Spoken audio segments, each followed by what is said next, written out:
Eu queria que vocês pensassem um pouquinho comigo, acho que a apresentação está ali na tela, sobre essa palavra que apareceu ali. Prioridade.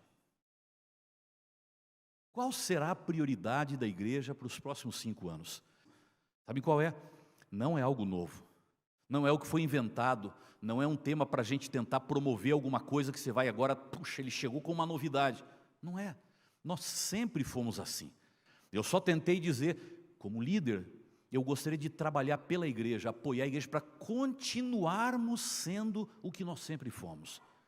E aí, isso tudo foi resumido em uma frase. Sabe qual é a prioridade? É isso que está aqui na tela agora.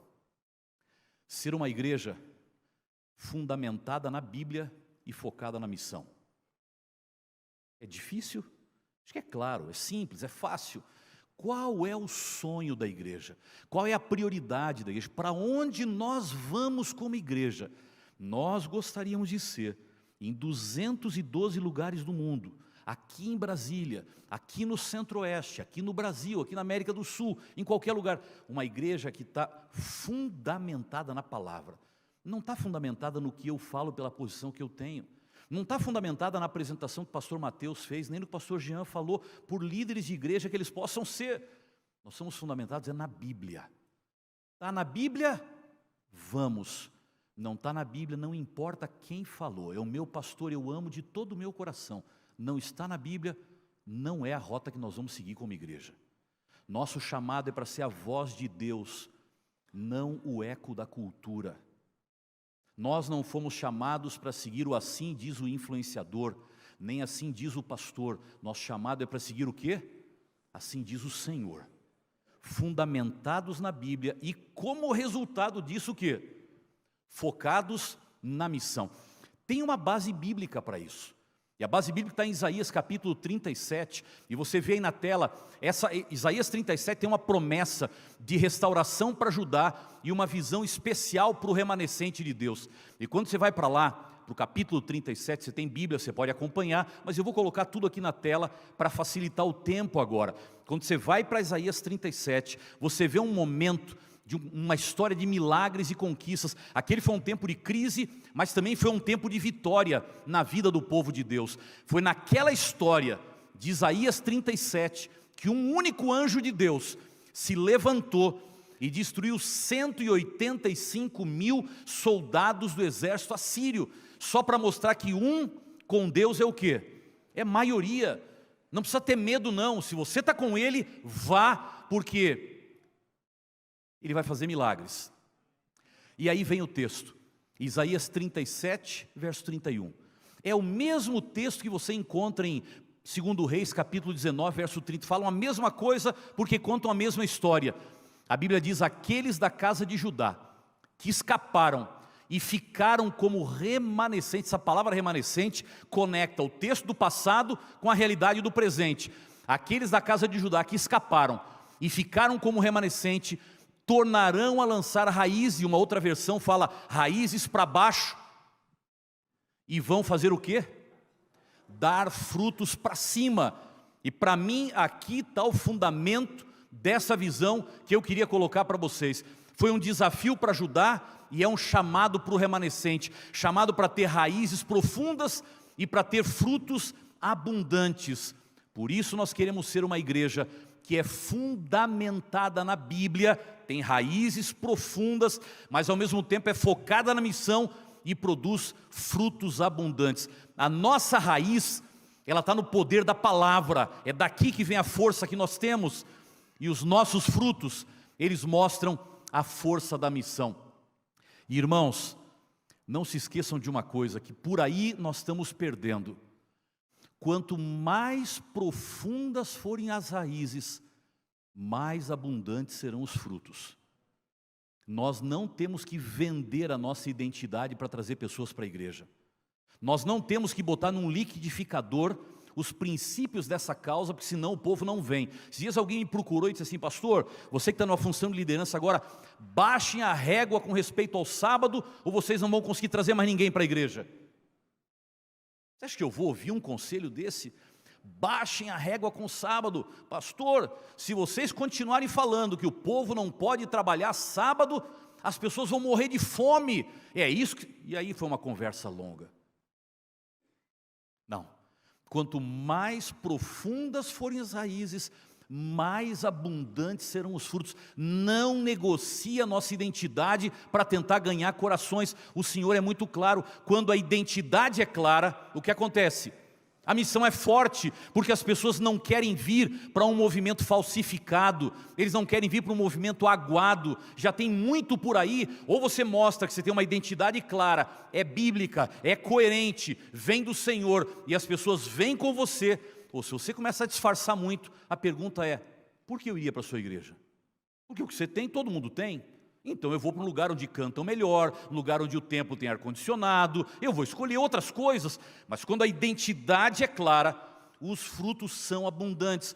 A Bíblia é o nosso alicerce, é a nossa base, é o nosso fundamento. E é por isso que cada vez que eu vou pregar, eu gosto de começar a mensagem lembrando que nós somos o povo do livro.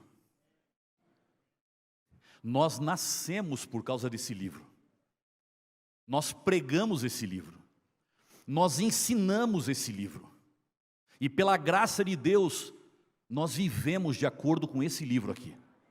Nós somos o povo do livro. E mais, me perdoem porque hoje pela manhã eu mencionei isso aqui, se me ouvirem pregar outras vezes, eu vou repetir o mesmo.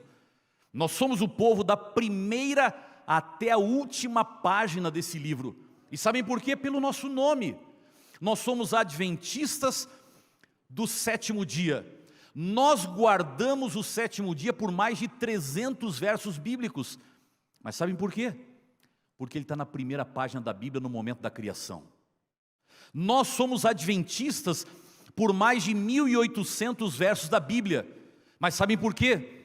Porque em Apocalipse 22, na última página da Bíblia, Jesus fala 3 vezes, eis que venho sem demora. Portanto, ser adventista do sétimo dia significa crer nesse livro, da primeira até a última página da Bíblia Sagrada. Por isso, nós queremos continuar sendo uma igreja que é fundamentada na palavra, nossa identidade é clara. E eu queria passar rapidinho com vocês aqui 8 princípios que deixam isso claro para nós.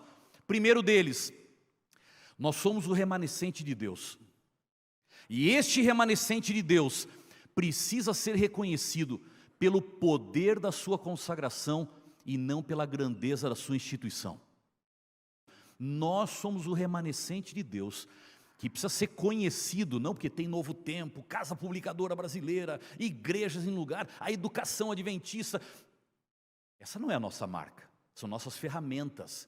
Nós temos que ser conhecidos não pela grandeza da nossa instituição, mas pela força da nossa consagração, fundamentados na palavra. Olha só, a igreja primitiva tinha poucos recursos e muito poder.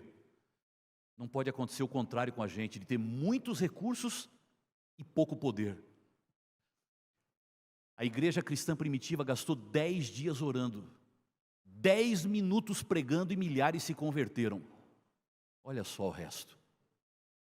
Hoje gastamos 10 minutos orando, 10 dias pregando e pouca gente se converte. Temos que ser conhecidos pela força da nossa consagração, não pela grandeza da nossa instituição. Quanto mais alta a posição que um homem ocupa, eu estou falando aqui de homens e mulheres, líderes de igreja local, maior a sua influência e maior a sua dependência de Deus. A presença do Espírito Santo com os obreiros vai dar um poder a essa mensagem, essa proclamação, como nunca antes houve. Segundo lugar, a nossa prioridade é ser uma igreja que transforma, não uma igreja que impressiona. Não preciso comentar, né? Nossa prioridade é ser uma igreja que transforma, não uma igreja que impressiona, fundamentados na palavra. Número 3, o nosso chamado é para encher a igreja ou para encher o céu? Nosso chamado não é para encher a igreja, o nosso chamado é para encher. Talvez alguém diga, pastor, você está jogando contra a missão da igreja?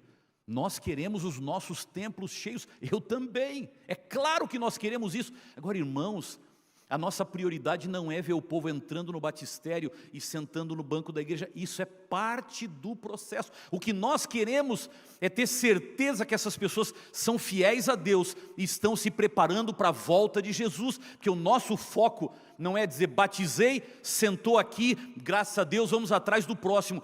Eu preciso ter certeza que essas pessoas estarão no céu, porque esse é o foco principal da igreja de Deus. Por isso, fundamentados na palavra. Número 4, nossas igrejas, e olhem bem para isso, porque líderes de igreja, tem muita comissão tomando decisão, que precisaria pensar um pouquinho mais nisso aqui. Nossas igrejas precisam de uma mudança de conteúdo, não de formato. Mudanças cosméticas não transformam corações. Olha, vamos pintar a igreja de preto por dentro e botar um tonel aqui na frente, porque aí o pessoal vai gostar. Gente, isso não transforma corações. Olha, se a gente colocar uma fachada super moderna e gastarmos uma fortuna para passar 10 anos pagando, aí o pessoal vai passar na rua e dizer, vamos entrar. Tudo isso pode ajudar. Mas não é isso que transforma o coração das pessoas. Você pode pintar a sua igreja de todas as cores que você quiser. Se o Espírito Santo não estiver lá dentro, nada vai acontecer. Você pode reformar e ampliar e modernizar e colocar ar-condicionado. Não é ruim, isso é bom, a gente gosta. Mas você não pode descansar nisso pensando, se fizer isso, vai dar um boom. Gente, mudanças cosméticas não transformam corações. Reforma, pinta, melhora, moderniza, mas não descansa nisso como sendo o grande ponto, o ponto principal daquilo que vocês vão fazer como líderes de igreja.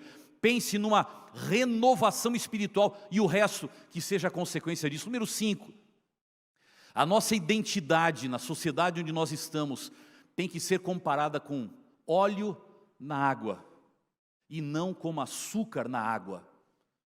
O que eu quero dizer? Quando você tem óleo e água, você sabe o que é óleo, você sabe o que é água. Os dois estão juntos, vivem juntos, interagem juntos, mas óleo é óleo e água é água. Mas quando você mistura açúcar e água, você já não sabe mais o que é açúcar e nem sabe mais o que é água. Esse não foi o nosso chamado. Número 6.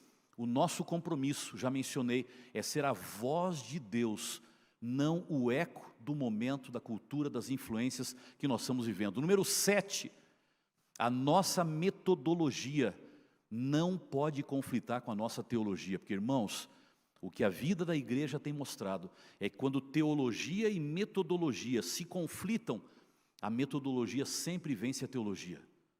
O que eu quero dizer com isso? Quando você decide fazer coisas na sua igreja mais pragmáticas, para chegar mais perto dos jovens, para poder conquistar mais pessoas, para ser mais relevante na sociedade, e você deixa a teologia de lado, para ter uma fórmula mais atraente, quando esses dois entram em conflito, e você prioriza o formato e a metodologia, a teologia perde a batalha, a identidade fica mais fraca, e o poder do Espírito Santo não pode mais trabalhar entre nós. Número 8, e último princípio. A nossa identidade tem que ser nossa prioridade. Eu tenho 2 perguntas para vocês aqui. Eu não vou responder e vocês também não precisam responder, mas elas têm me incomodado. E incomodam a mim porque eu também tenho que respondê-las. Como os líderes da associação e da união também têm que responder. Assim como cada um tem que responder pela sua igreja, pastores e líderes.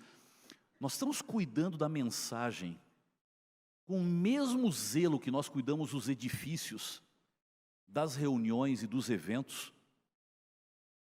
Por que eu estou perguntando isso? Porque às vezes a gente renova uma igreja e a gente chega a botar diácono na porta para o povo não tocar com o pé na parede, para não sujar o que nós acabamos de fazer, custa uma fortuna. A gente faz um evento ou uma reunião, a gente gasta o dinheiro de um ano da igreja para bancar aquela festa que nós vamos fazer. Mas quando chega na doutrina, quando chega, não mexe com isso não. Isso vai arrumar muita antipatia, como pastor é melhor não tocar nesses assuntos. Se você começar a pregar de doutrina, se você começar a defender a nossa identidade, os irmãos vão ficar desconfortáveis. Cada um tem que ter direito de pensar da sua forma. Espera aí, mas eu estou matando e morrendo pelo prédio da igreja, eu estou gastando uma fortuna para fazer um evento, um espetáculo, um show, um congresso, mas quando eu chego na identidade, eu simplesmente tiro a minha canela e falo, cada um faz o que quer. Qual é a minha prioridade? A identidade tem que ser prioridade para nós, se nós queremos ser um povo fundamentado na Bíblia. E segundo, nós estamos respeitando a nossa mensagem como respeitamos as leis, as autoridades e os nossos próprios regulamentos. Pense nisso. Nós estamos sonhando em ser uma igreja que tem raízes para baixo, que é um chamado para um reavivamento no meio do povo de Deus, e frutos para cima, pelo poder do Espírito Santo. E quando eu vejo a conexão dos dois, para mim é muito claro, quem fala com Cristo, fala de Cristo, é natural, por isso que é fundamentados na palavra e focados na missão. Quem fala com Cristo, fala de Cristo. Se tem raiz para baixo, vai ter frutos para cima. É uma visão simples. A identidade tem que ser prioridade, mas a missão tem que ser paixão. Aí você coloca as duas coisas juntas. A missão é consequência da mensagem. Sem mensagem eu não tenho nada para pregar. Eu sou mais uma igreja evangélica. As pessoas escolhem o menu, vejam onde se canta melhor, onde o prédio é mais confortável, onde a igreja é mais bem localizada, mais perto da casa delas, e vão. Nós estamos buscando como igreja líderes equilibrados. Esses líderes consigam ter raízes profundas, uma mensagem sólida e provoquem muitos frutos, porque têm uma missão forte. Líderes, pensem nisso. Quanto mais cheio é o copo que você carrega, maior é a necessidade de equilíbrio. Eu estou falando para a gente que anda com um copo cheio aqui, porque são líderes de igreja, são pastores da igreja de Deus. É preciso equilibrar as duas coisas pela responsabilidade que temos. E aí vem a pergunta, tá bom, é fundamentados na palavra, focados na missão, e qual é a nossa missão? É entregar livro missionário no Impacto Esperança, é fazer classe bíblica, é dar estudo bíblico, é plantar igreja, é levar pessoas ao batismo. Essa palavra missão está ficando muito popular, tudo é missão. Se eu der um prato de comida para alguém é missão.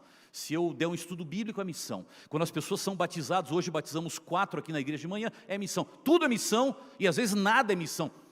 Qual é a nossa missão como igreja adventista do 7º dia? Está aqui na tela. Ellen White fala isso abundantemente. É preparar um povo para a breve volta de Jesus. É para isso que nós estamos aqui pregando as 3 mensagens angélicas. E se essa é a nossa missão, gente, olha, prestem atenção agora. Se esta é a nossa missão, ela tem 2 elementos. 2 elementos. Olha aqui na tela. Ela tem um elemento interno e ela tem um elemento externo. O elemento interno é o discipulado. O elemento externo é o evangelismo. Sabe o que eu quero dizer com isso? Se a nossa missão é preparar um povo para a volta de Jesus, o primeiro povo que nós temos que preparar, quem é? É quem já está dentro de casa. Porque se eu descuidar deles, eu vou tentar ganhar os de fora, eu vou perder os de dentro, e no final nem os de dentro e nem os de fora. A primeira parte da minha missão é ter a certeza de que eu não estou enchendo o templo, eu estou enchendo o céu. E por que isso? Por uma razão simples, são os de dentro que vão ganhar os de fora. Se você não cuidar dos de dentro, quem vai buscar os que estão lá fora? Ou você cuida dos de dentro, para que eles cheguem ao céu e alcancem os de fora, ou nós não vamos chegar lá como o Senhor planeja que nós cheguemos. E o externo, é claro, são as campanhas de missão que a igreja tem. Olha que coisa interessante, Deus deseja homens e mulheres também que arrisquem qualquer coisa, e todas as coisas para fazer o quê? É paixão, é entrega, é compromisso, é visão clara. Porque aqui tem uma coisa que eu acredito muito, e eu gosto de falar quando estou por aí, porque é parte da minha personalidade. A paixão da gente se revela pela repetição. Se eu posso ficar com você 3 ou 4 horas, nós estamos conversando, passeando, depois de 3 ou 4 horas eu falo, qual é a sua prioridade? Só pelas coisas que você repete enquanto você fala. A gente fala do que a gente gosta. E o que a gente gosta é a prioridade da vida da gente. Você pode ter até um outro trabalho, pode ter até uma outra responsabilidade, não é a sua paixão é outra coisa. E você fala de futebol, de carro, de terreno, de casa, de estudo bíblico, de igreja. Qual é a sua paixão? A sua paixão vem pela repetição. Olha como Jesus tinha essa paixão logo depois da sua ressurreição. Quando ele encontrou com Maria, ele disse, Maria, vá e fale aos meus discípulos. Quando ele encontrou com os discípulos, ele disse, assim como o Pai me enviou, eu envio vocês. Lá está ele repetindo de novo. E na despedida dele, quando ele voltou para o céu, Atos 1:8, ele disse o quê? Vocês receberão poder, o Espírito Santo descerá, e vocês vão como minhas testemunhas. Cada momento que Jesus tinha com Maria, com os discípulos, na despedida, ele repetia, ele insistia, repetição é paixão, paixão é repetição, e a missão era a paixão de, olha só, seu tempo, suas faculdades, sua vida, só eram apreciadas e empregadas em favor da salvação dos seres humanos. Ele veio buscar e salvar o que tinha se perdido, e não se desviava de seu propósito, ou não se desviaria, não permitiria, olha só, que coisa alguma distraísse. Prioridade, paixão, repetição. A missão precisa ser a nossa paixão. A identidade é o nosso fundamento. A paixão tem que ser a nossa missão. Barcos no porto são mais seguros, mas não foi para isso que eles foram criados. Um exército na trincheira é o quê? Pastor Mateus, acho que falava alguma coisa, ou foi o pastor Jean essa tarde, e eu fiquei lembrando de uma frase que eu ouvi algum tempo atrás, foi na época da pandemia, que alguém disse assim, não pregar o evangelho é como esconder o remédio do paciente.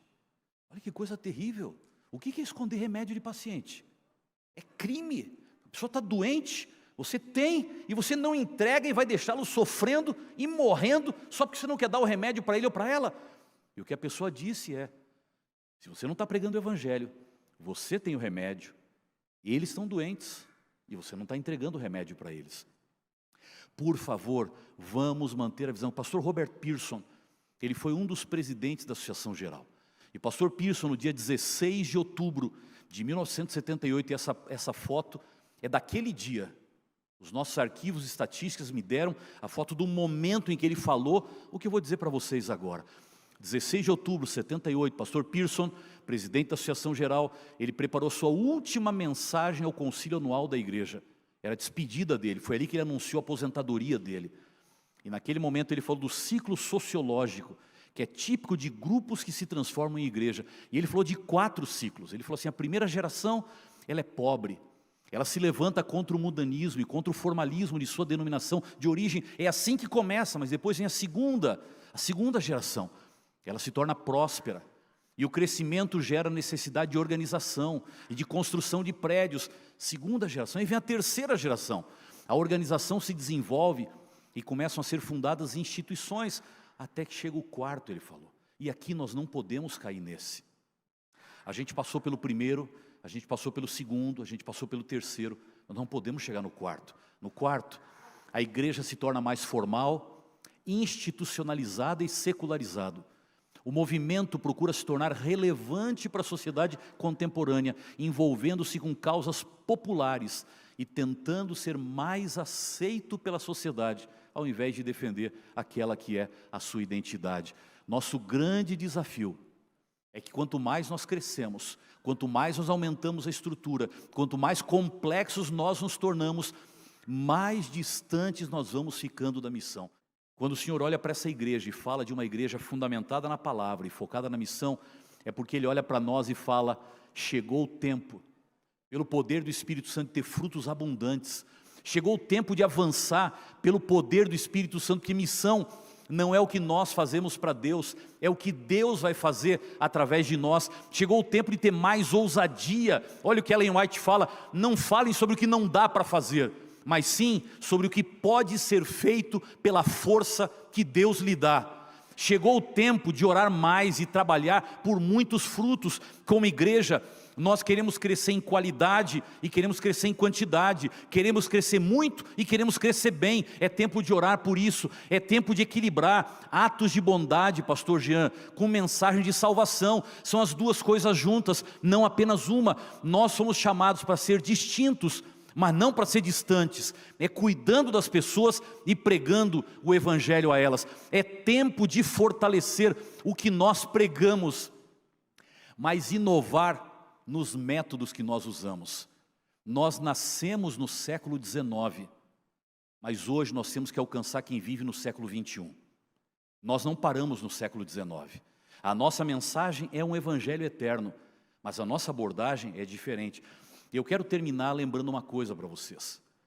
A igreja está se preparando para algo que vai ser global, exatamente para tentar uma abordagem um pouquinho diferente.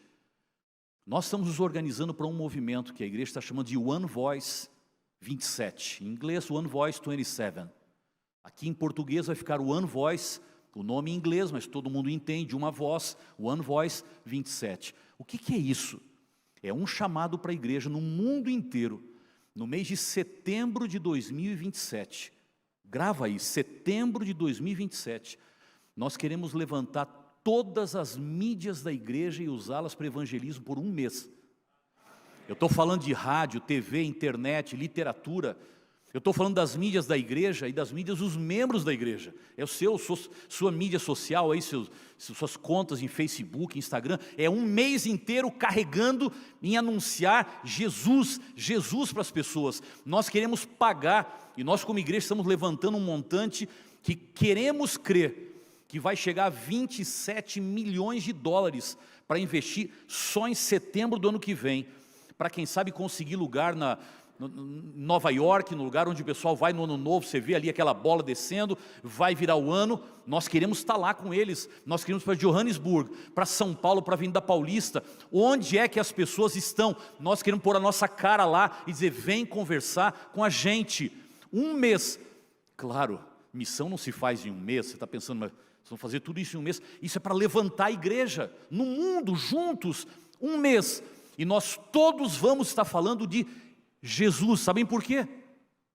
Porque o ano de 2027 é o ano onde nós vamos comemorar 2000 anos do batismo de Jesus, da unção de Jesus e do começo do ministério de Jesus. Então a gente quer no ano de 2027, em setembro, levantar um exército global, 212 países e territórios, todos juntos, anunciando Jesus. O Jesus que já veio. Está lá em Daniel, nós vamos focar nas profecias de Daniel 9, 70 semanas, ele veio, estava previsto, e o Jesus que voltará no livro do Apocalipse, e lá está cheio de referências, Jesus que veio, Jesus que virá. E eu queria desafiar vocês a começarem a pensar nisso. Vamos conversando aí, nas reuniões de comissão, vamos preparar o que a gente pode fazer em 2027, mês de setembro, isso vai chegar na igreja. Eu estou falando aqui porque eu estou vindo direto de lá, mas essa divisão está discutindo, a união está vendo maneiras de se envolver, daqui a pouco vai chegar para vocês.